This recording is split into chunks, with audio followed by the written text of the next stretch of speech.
So I had this thought to share how I journal scripture and then how reading the Bible and really creating this God space really does lead to a change in your beliefs. How it works in life is that we usually pair off with people that have the same emotional well-being, people that are really doing and living the same as us. And so I don't get revelation that I could be living better until I'm shown the better.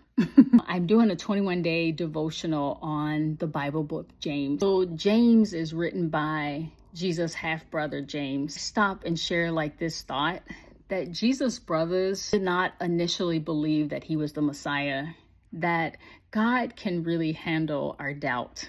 So James is writing to deal with hypocritical teachings, and he's also educating the Christian on how to properly live a Christian life. So James chapter 1, and this is verses 9 through 11, and it says, "Let the lowly brother glory in his exaltation." So I stop for a second and share that I actually will look up keywords and a concordance, because what I found is, and if we think about today's teenagers, so if you have teenagers or you have young adults in your life, how with each generation, people come up with slang words, they invent words, and then they take words that we normally use and they change the definition of the word.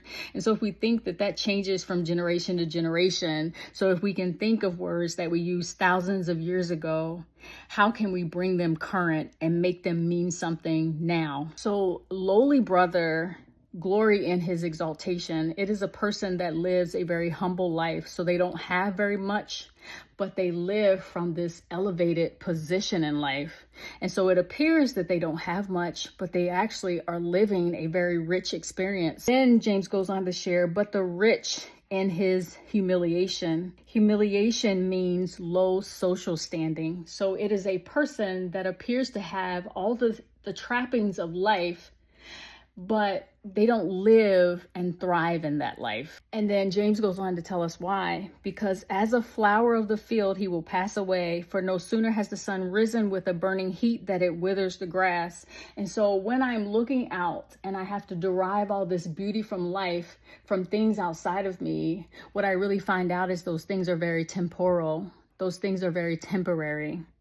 Its flowers fall and its beautiful appearance perishes. So the rich man also will fade away in his pursuits. And so that scripture really makes me think of the life that I am living right now today.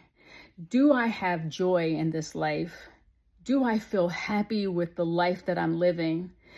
Do I feel peace with this life? And so in this time, we really can sit still and observe the life that we are living in honesty for the truth. And this is really between you and God. And so if I did not have revelation about what would truly bring me happiness and joy and peace in this life, I can bring that to God in prayer. I can actually pray about the life that I'm living. And what you find out is that I have in this moment, I'm being challenged to think of the life that I'm living and to view it differently, to view it honestly, to get honest with myself about my own well-being. And that's how scripture leads to a change in your thoughts and your beliefs.